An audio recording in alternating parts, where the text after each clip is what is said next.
नमस्कार, बहुत बहुत स्वागत है आपका।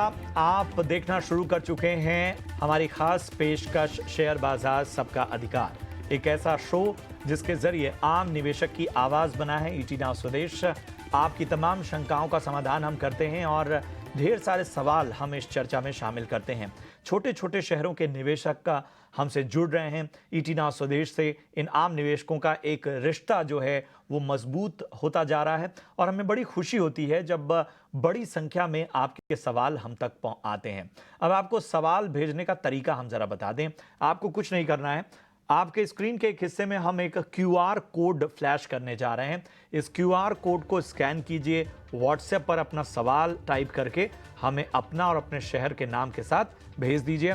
हर बुधवार शाम 3:30 बजे स्पेशली हम कल की तैयारी, जो शो हर दिन सोमवार से शुक्रवार जाता है उसमें बुधवार का दिन याद रखिए, वहां पर हम 3:30 बजे शेयर बाजार सबका अधिकार हर बुधवार को 3:30 बजे लेकर आते हैं। और आज आपको गाइड करने के लिए हमारे साथ दो बेहद खास मेहमान हैं। हमारे साथ हैं ब्लू ओशन स्ट्रेटेजिक एडवाइजर्स के आशीष माहेश्वरी और एडलीटेक.इन के आदित्य अरोड़ा। आप दोनों का बहुत बहुत स्वागत था इस चर्चा में। और सबसे पहले हम कुछ सवाल जो हैं वो YouTube के ज़रिए लेने की कोशिश करेंगे। YouTube पर बहुत सारे दर्शक हमारे सवाल कर रहे हैं, लेकिन इन सब के बीच में हमारी आपसे एक ही गुजारिश है कि जब भी आप सवाल भेजिए तो अपना और अपने शहर का नाम ज़रूर मेंशन कीजिए ताकि आसानी रहे उन सवालों को शामिल करने के लिए। चलिए, पहला सवाल काकू सिंह का है। बैंक ऑफ इंडिया पर वो राय चाहते हैं। बैंक ऑफ इंडिया में फिलहाल क्या नजरिया बन रहा है, आशीष जी? देखिए, बैंक ऑफ इंडिया हो या दूसरे पीएसयू बैंक स्टॉक हो, मुझे अभी सारे अच्छे लगते हैं क्योंकि एक जो बड़ा करेक्शन आया उसके बाद से हमने देखा कि कंटिन्यूअस धीरे धीरे जो बैंकिंग सेक्टर में पर्टिकुलरली जो पीएसयू बैंकिंग स्टॉक है वो अच्छा परफॉर्म कर रहे हैं।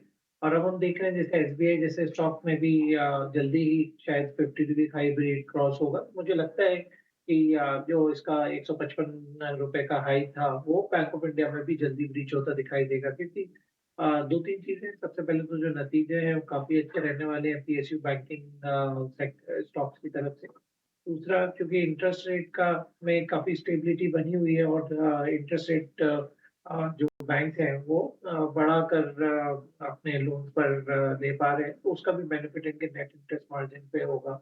और जो एक्सपेंशन अभी पीएसयू बैंक कर रहे हैं वो उसका भी बेनिफिट रहेगा। तो कई सारे फैक्टर हैं, तो मुझे पसंद है पीएसयू बैंकिंग बास्केट के लिए, और बैंक ऑफ इंडिया बिल्कुल एक अच्छा बेट है। ठीक है, तो ये नजरिया बैंक ऑफ इंडिया पर आपको मिलता हुआ। ललित कुमार हमारे दर्शक हमारे साथ फोन लाइन पर जुड़े हैं महाराष्ट्र से। ललित नमस्कार, पूछिए क्या जानना चाहते हैं? जय श्री कृष्ण सर, मैं ये पूछना चाहता हूँ, मेरे पास 3 शेयर है। एक सूर्या रोशनी जो है, मेरी पहली बाइंग 840 की थी। ऐसा मैंने एवरेज करते करते वो 641 रुपए के ऊपर बाइंग है, 200 शेयर पड़े। दूसरा जो है मेरा सी इन्फो, वो ठीक है। करीबन 2110 रुपए के आसपास है, 25 शेयर है। और ठीक है। तीसरा है शिवालिक बायोमेटल, ठीक है। और वो है मेरे पास में 648 के रेट से 50 शेयर। ठीक है, दूसरा स्टॉक और आपने क्या बताया था? सुनिए ना सर, सारासार टेक्नोलॉजी जो है 1000 शेयर है 26 के रेट से, जो अभी स्प्लिट हुआ था उसके बाद में। ठीक है, ये दूसरा शेयर आपने क्या बताया? मैप माई इंडिया? मैप माई इंडिया, करेक्ट। ठीक है, ठीक है, ठीक है। चलिए, आपके सभी स्टॉक्स पर एक नजरिया देने की कोशिश करते हैं। आशीष जी, सूर्या रोशनी पहले तो 850 के करीब इनकी बाइंग थी, लेकिन एवरेज करते करते 640 के स्तर पे ले आए। मैप माई इंडिया जो है वो उन्होंने 2115 के स्तर पे एंट्री की है। शिवालिक बायोमेटल इन्होंने 648 के स्तर पे एंट्री की है। और सालासर टेक 26 रुपए की खरीद है। बताइए क्या नजरिया बन रहा है इन स्टॉक पे? सबसे पहले सूर्या रोशनी पे। ये सूर्य रोशनी मेरे भी होल्ड करने की सलाह देगी। जरूर, आपने स्टॉक सबसे पहले काफी ऊपर के दाम पे ले लिया, और इनफैक्ट 50 रुपी हाई पर ही आपने अपना परचेज किया था। 840 ही इस बार का 50 रुपी हाई है। But over a period time हमने देखा है कि क्योंकि कंपनी के परफॉर्मेंस में अच्छा इंप्रूवमेंट देखने को मिला है क्वार्टर ओवर क्वार्टर, तो अभी चूंकि एक मिड कैप स्मॉल कैप में एक अच्छा खासा सेल ऑफ आया था, जिसके कारण से सूर्य रोशनी का स्टॉक भी पीक से हमने देखा काफी यहाँ पे मुनाफा वसूली हुई। बट मुझे लगता है कि आप थोड़ा सा पेशेंस रखिए, एक आध महीने के अंदर आपका जो परचेज प्राइस है वो वापस आएगा। अब जहाँ तक मैप माई इंडिया का सवाल है, आपने क्या रेट पे परचेज किया है, आप बताएं। 2115 के लेवल पे लिया है। 2115 के लेवल पे लिया, अब करीब 1900 रुपए के पास अभी ये स्टॉक आ गया है। तो मुझे लगता है कि कहीं कोई फंडामेंटल इशू है। यदि मैपमा इंडिया के फाइनेंशियल पे मैं नजर डालूं तो कहीं कोई ऐसे समस्या नजर नहीं आती। और ये भी एक कंसिस्टेंट परफॉर्मर स्टॉक है, कंसिस्टेंट उसका revenue and debt free company है। तो मुझे लगता है कि स्टॉक में बने रहिए। यहाँ जरूर एवरेज करने की मैं आपको सलाह नहीं दे रहा हूँ, मेरा मानना है स्टॉक में बने रहिए और आपका परचेज प्राइस जब आए तब उस लेवल पे आप स्टॉक में से एग्जिट कर लीजिए, क्योंकि जो एक यूफोरिया था आईपीओ के स्टॉक्स का, वो मुझे लगता है एक बार के लिए खत्म हो रहा है यहाँ पर। तो कोई बहुत बड़ी अपसाइड यहाँ नजर नहीं आती। तीसरा आपका स्टॉक है शिवालिक, राइट? 648 के स्तर पे। शिवालिक बायोमेडिकल के स्टॉक में ये कुछ दिनों से ही थोड़ा कुछ मोमेंटम देखने को मिल रहा है और ये स्टॉक भी करीब 750 रुपए से जाके इस लेवल के आसपास 570 580 के आसपास आप पहुंच गए हैं। तो इस स्टॉक पे भी अभी मेरी होल्ड करने की सलाह रहेगी। ये भी कंपनी कंसिस्टेंटली परफॉर्म तो कर रही है और क्योंकि स्मॉल कैप मिड कैप में एक थोड़ा कंसोलिडेशन के बाद में इस स्टॉक में भी थोड़ा इजाफा देखने को मिला, तो स्टॉक में बने रहिए। पालासर टेक्नो जो लास्ट आपका बेट है, मुझे लगता है कि वहाँ पे काफी सारे रिटेल निवेशक प्री बोनस इस स्टॉक में फंस गए थे, तो थोड़ा सा उनकी तरफ से सेलिंग आया। बट कंपनी में कोई फंडामेंटली कहीं कोई चैलेंज नहीं। यदि आप एक साल के लिए रखेंगे तो बिल्कुल 30 से 32 रुपए के लेवल यहाँ पे आपको मिल सकते हैं। तो आपके तमाम स्टॉक्स पर एक बेहतर नजरिया। राजेश शर्मा हमारे अगले जो निवेशक हैं वो जुड़े हैं हरियाणा से। राजेश जी नमस्कार, क्या जानना चाहते हैं? नमस्कार सर। सर मेरे पास बीएससी के हैं 121 शेयर 2340 की एवरेज पे। ठीक है। तो सर कब तक होल्ड करूं इनको मैं या प्रॉफिट बुक करूं जी? ठीक है, पहले तो बधाई, आपने अच्छे लेवल पे एंट्री की है। बीएससी लिमिटेड एक क्वालिटी स्टॉक है। कल भी हमने इस पे चर्चा की थी। पॉजिटिव नज़रिया ही आमतौर पर एक्सपर्ट्स का नज़र आता है। थोड़ा बहुत कंसोलिडेशन हम कभी कभार देखते हैं। प्रॉफिट अच्छा हो रहा है। नज़रिया आप बता सकते हैं कब तक रुक सकते हैं? सर 3-4 महीने। 3-4 महीने का नज़रिया चाहिए। आशीष जी, क्या करना चाहिए? बीएससी लिमिटेड में 121 की बाइंग है, अच्छे लेवल पे इन्होंने एंट्री की हुई है, अच्छा मुनाफा होता हुआ। ठीक है, इस स्टॉक में एफआई और डीआई दोनों ने अपनी हिस्सेदारी एक साल में काफी बढ़ाई है और एक बड़ा वैल्यूएशन गैप है अभी भी बीएससी और एनएससी के, जिससे पे ट्रेड हो रहा है। एनएससी तो करीब 2.25 लाख करोड़ के मार्केट कैप पे शायद एनएससी अभी ट्रेड हो रहा है जो प्राइवेट मार्केट में, और उसके सामने अभी बीएससी 40,000 करोड़ का मार्केट कैप भी नहीं है। तो मुझे लगता है अभी बहुत कुछ कैचअप करना बाकी है बीएससी को, तो स्टॉक में बने रहने की सलाह है। मेरा मानना है जो यदि 3200 3100 3200 के आसपास एक बार आप मुनाफा वसूल करें, बट अभी स्टॉक में बने रहें। स्टॉक में बने रहने की आपको सलाह यहाँ पर मिलती हुई। एक हमारे दर्शक हैं जिन्होंने कोचीन शिपयार्ड पे यूट्यूब पे अपना सवाल हम तक पहुँचाया है। हालांकि उनका नाम यूट्यूब पर कुछ नहीं है, कुछ कोडिंग है, तो नाम उन्होंने नहीं दिया है, लेकिन 60 शेयर हैं। 908 के भाव पे उन्होंने कोचीन शिपयार्ड के शेयर परचेज किए हुए हैं। आज हमने देखा कि जो शिपिंग बिल्डिंग कंपनियां, शिप बिल्डिंग कंपनियां, उनमें ज़बरदस्त उछाल, डिफेंस शेयरों में भी उछाल नजर आए। इस बीच हमारे साथ आदित्य भी जुड़ चुके हैं। आदित्य, बहुत बहुत स्वागत है आपका। ज़रा बताइए 908 की खरीद कोचीन शिपयार्ड, क्या नज़रिया बन रहा है यहाँ से?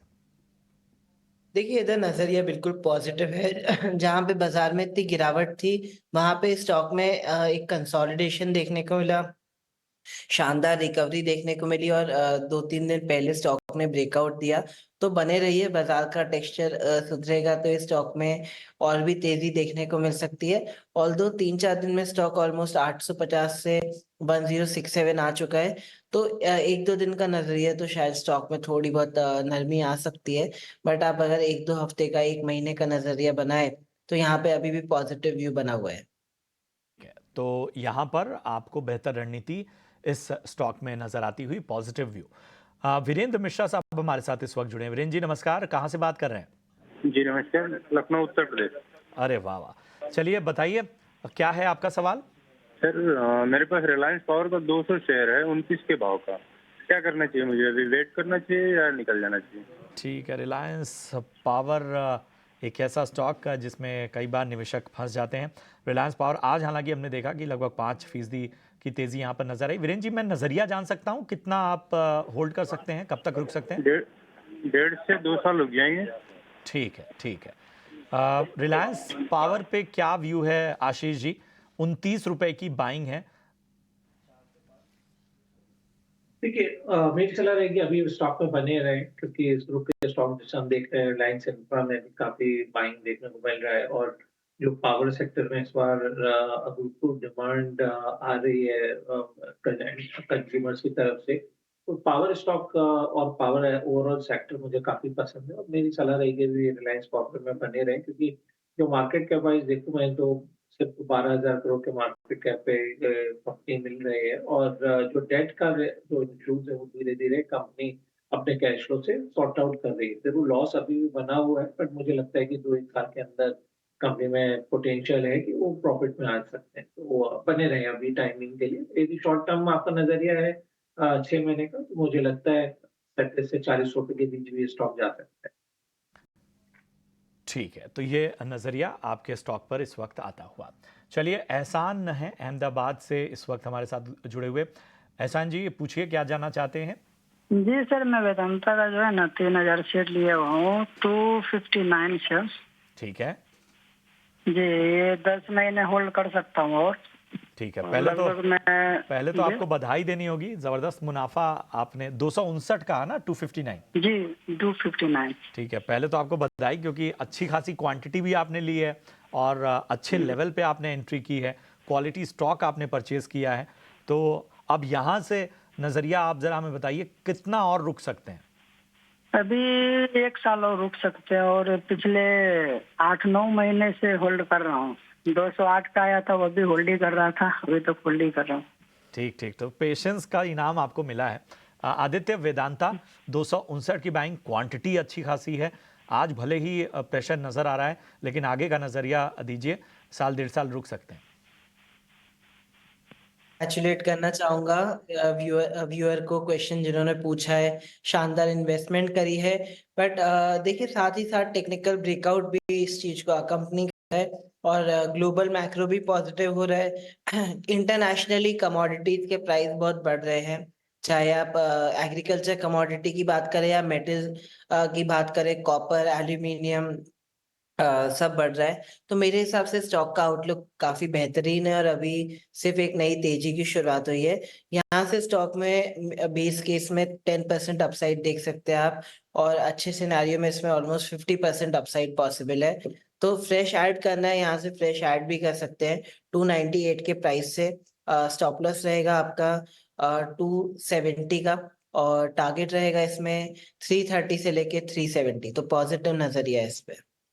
तो आप और ज़्यादा मुनाफा कमाने के लिए हो जाइए तैयार एहसान साहब।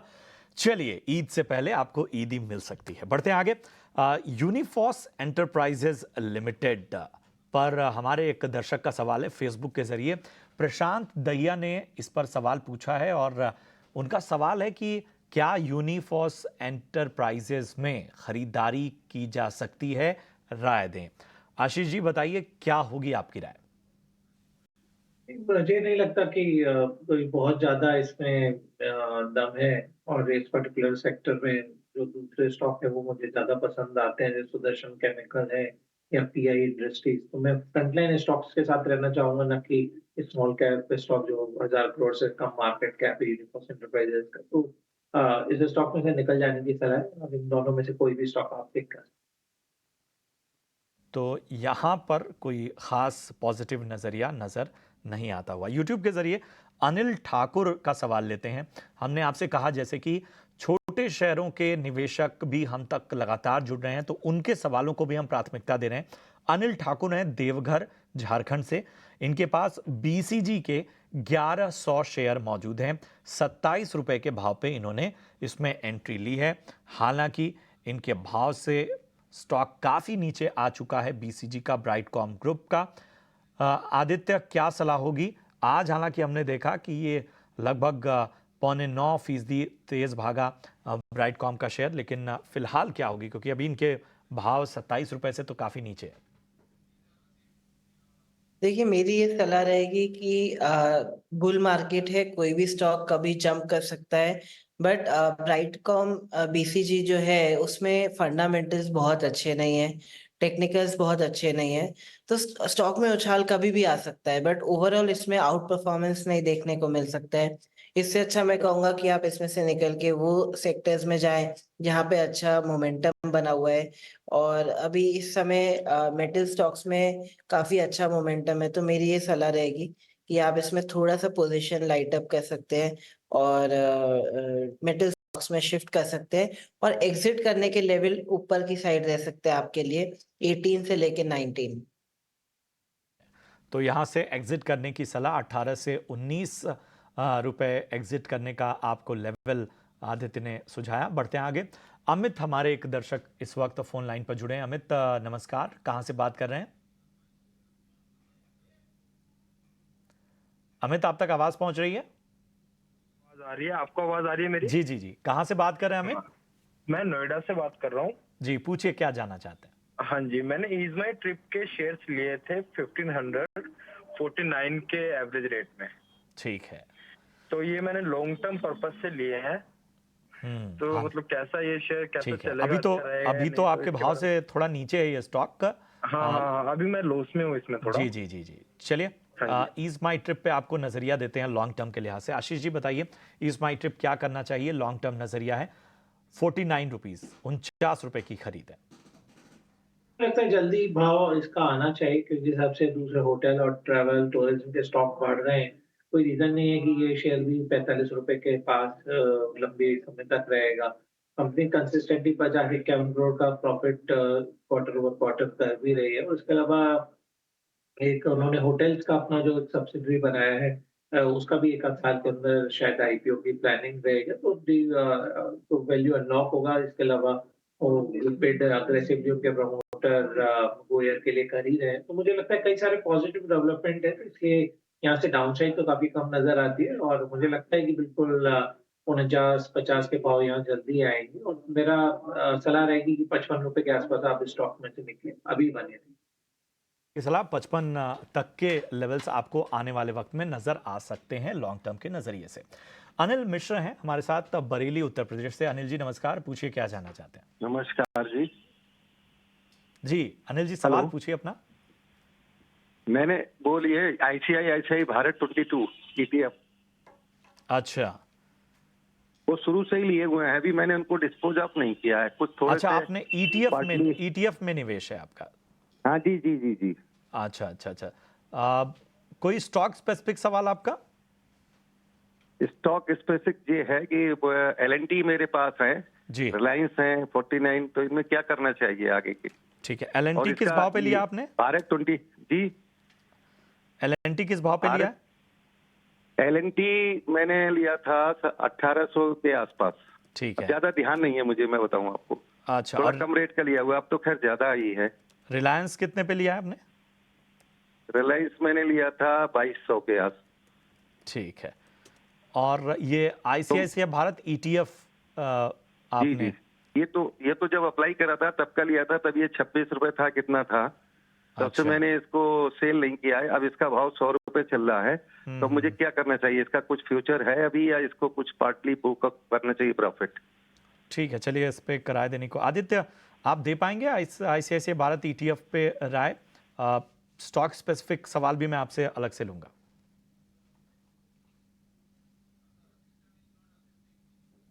आदित्य, आवाज पहुंच रही है आपको? जी मैं ऐसा कह रहा हूँ, ये आईसीआईसी भारत मुझे सर्च करने पे मिल नहीं रहा है। नहीं नहीं, ये ईटीएफ में इन्वेस्टमेंट है इनका। मेरे ख्याल से स्टॉक स्पेसिफिक सवाल पे हम मूव करेंगे। एलएनटी पर इन्होंने खरीदारी की है 1800 की। वो नजरिया चाह रहे थे आईसीआईसी भारत ETF में क्या करना चाहिए। आशीष जी, आप कुछ व्यू दे पाएंगे क्या इस? बिल्कुल, एक अच्छा इन्वेस्टमेंट है ETF में, जिन्होंने इन्वेस्ट किया पिछले एक साल में 70% का रिटर्न दिया है आईसीआईसी भारत ETF ने। तो जो भी इंफ्रास्ट्रक्चर क्षेत्र की बड़ी कंपनियां हैं वहां पर यहाँ पे निवेश है इस ETF का। तो मेरी सलाह रहेगी बने रहे, क्योंकि इस पर्टिकुलर सेक्टर में जहाँ पे जैसे उनके पास में लार्सन टोब्रो, एनटीपीसी, आईटीसी जैसे अच्छे quality mid cap large cap stocks हैं, तो मेरी सलाह रहेगी कि अभी बने रहें। ETF में आपको बने रहने की सलाह, बेहतर चॉइस है आपकी। बहरहाल आदित्य और आशीष जी, आप दोनों का बहुत बहुत शुक्रिया इस चर्चा में जुड़ने के लिए, हमारी इस मुहिम का हिस्सा बनने के लिए, निवेशकों को गाइड करने के लिए। फिलहाल मुझे और मेरी पूरी टीम को दीजिए इजाजत। आप देखते रहिए ET Now स्वदेश। नमस्कार।